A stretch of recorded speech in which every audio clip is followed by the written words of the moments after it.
Dos hombres, dos imperios, dos estilos de liderazgo completamente opuestos. El primero gobernó durante 19 años sobre el territorio más extenso que el mundo occidental había conocido. Enfrentó guerras, pandemias y traiciones, y murió rodeado de las personas que amaba, respetado por sus enemigos, recordado durante 2000 años como el mejor ejemplo de lo que puede ser un ser humano en posición de poder absoluto. El segundo conquistó Europa en menos de una década, redibujó el mapa del mundo conocido. Fue considerado por sus contemporáneos el hombre más extraordinario de su tiempo, y murió solo en una isla remota del Atlántico Sur, exiliado, abandonado, consumido por el resentimiento y la nostalgia de un poder que nunca volvería. Marco Aurelio y Napoleón Bonaparte, dos de los líderes más extraordinarios de toda la historia humana. Y la diferencia entre sus vidas y sus finales no fue la inteligencia, no fue el talento militar, no fue la suerte ni las circunstancias históricas. Fue una sola cosa: la relación que cada uno tenía con el poder y con el ego. Hoy vamos a explorar esa diferencia en profundidad, porque las lecciones que contiene son tan aplicables en una oficina, en una familia o en una relación personal como lo eran en los tronos de los imperios más grandes de la historia. Para entender el liderazgo de Marco Aurelio, necesitas entender algo que lo hacía radicalmente diferente de casi todos los emperadores que lo precedieron y que lo siguieron. Marco Aurelio no quería ser emperador. Cuando recibió la noticia de que el emperador Antonino Pío había muerto y que él sería su sucesor, los registros históricos indican que su primera reacción fue consternación, no celebración. Había pasado su vida estudiando filosofía, escribiendo, pensando, y el poder absoluto sobre millones de personas no era lo que buscaba, sino lo que le había tocado. Y esa circunstancia involuntaria definió completamente su relación con el poder durante los 19 años de su gobierno. Para Marco Aurelio, el poder imperial no era una recompensa, ni una gloria, ni una demostración de su valía. Era una responsabilidad que se le había confiado y que debía ejercer tan bien como pudiera al servicio de las personas bajo su gobierno. En las Meditaciones escribe algo que ningún otro emperador romano habría escrito. Un buen gobernante no necesita guardaespaldas. Necesita personas que confíen en él. Y si necesitas guardaespaldas, algo ha fallado en tu liderazgo, mucho antes de necesitarlos.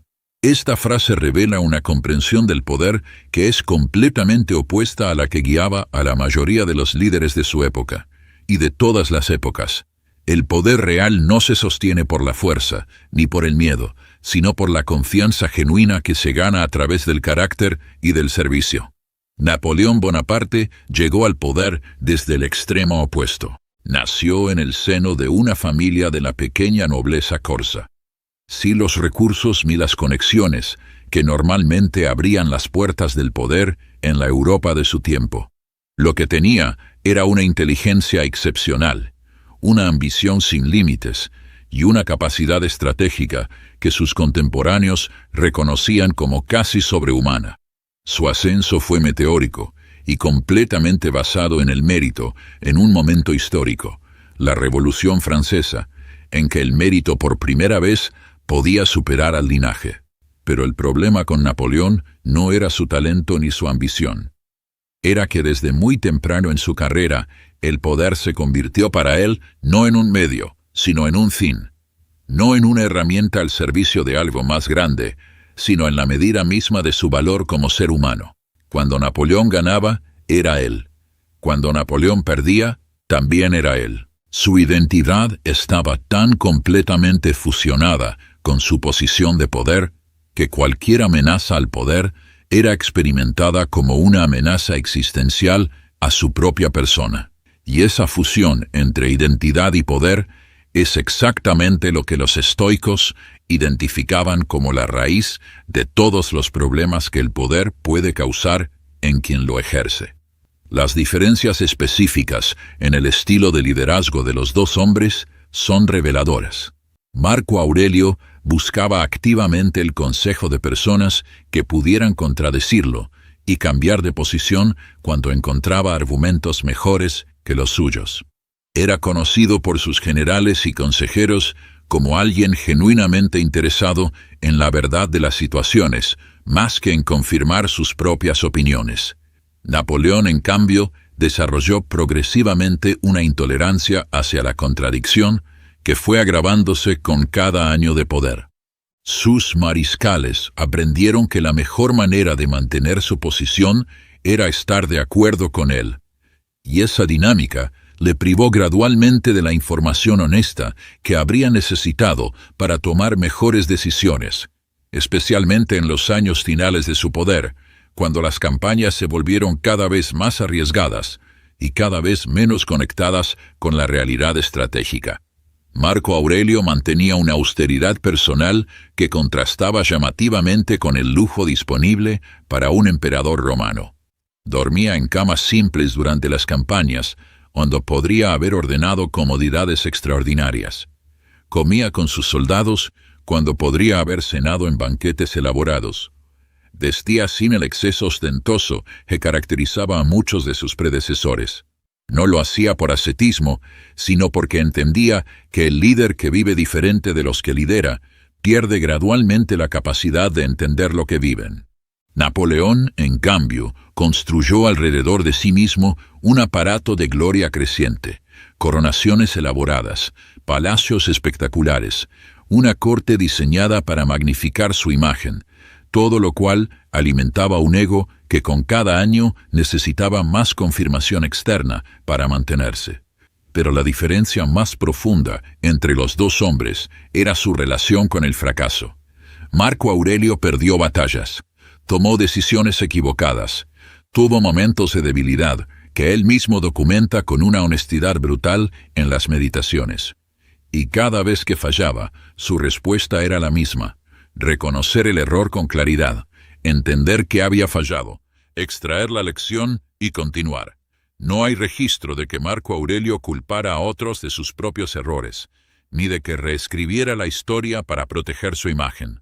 Había algo más importante para él que su reputación, la verdad de lo que había pasado y la posibilidad de hacerlo mejor. Napoleón, en cambio, desarrolló una relación con el fracaso que fue progresivamente más destructiva. Las primeras derrotas las absorbió con relativa fortaleza, pero a medida que los fracasos se acumulaban, la incapacidad de integrarlos honestamente los llevó a explicaciones cada vez más elaboradas sobre por qué no era su culpa, sobre cómo habría ganado si sus generales hubieran seguido sus órdenes exactamente, sobre cómo el clima, o la traición, o la suerte, habían conspirado contra él. En Santa Elena, donde pasó sus últimos años de exilio, pasó la mayor parte del tiempo dictando sus memorias, en las que construyó una versión de su vida y de sus campañas que contradecía sistemáticamente la evidencia histórica disponible.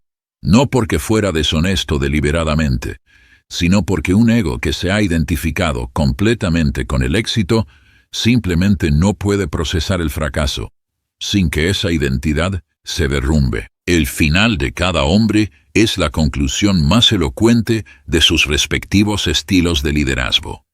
Marco Aurelio murió en el año 180 durante una campaña militar en la frontera del Danubio.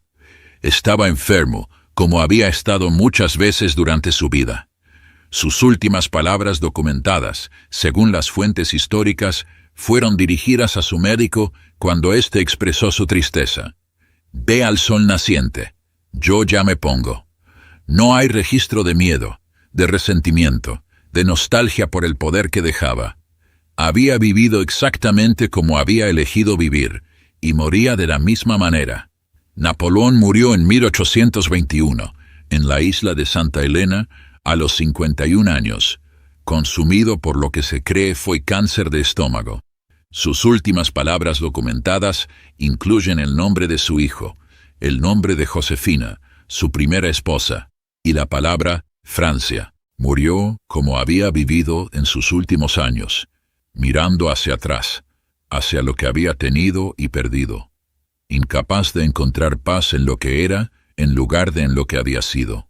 La lección que todo esto contiene para una vida ordinaria es esta: el poder en cualquier escala, ya sea el poder de un emperador o el poder más modesto de un jefe de familia, un gerente o un líder de comunidad. Hace exactamente lo que tú le permites hacer. Si lo usas como herramienta al servicio de algo más grande que tú mismo, como lo hizo Marco Aurelio, te expande. Si lo usas como extensión de tu ego, como lo hizo Napoleón, te contrae. No gradualmente, sino aceleradamente, porque el poder amplifica lo que ya está en ti. Si lo que está en ti es el ego, el poder lo agranda hasta que consume todo lo demás. Si lo que está en ti es el servicio, el poder lo multiplica hasta que construye algo que dura mucho más que tú. La elección, como siempre en el estoicismo, es tuya. Si este video te aportó algo, suscríbete a este canal, porque cada día vamos a explorar juntos las ideas más transformadoras de la filosofía estoica. Mañana vamos a explorar algo que sorprende a muchas personas cuando lo descubren: la conexión directa entre el estoicismo y la psicología moderna, y cómo la terapia más efectiva para la ansiedad del siglo XXI fue creada directamente a partir de las enseñanzas de Epicteto. No te lo pierdas. Soy Código Estoico, y esto es solo el comienzo.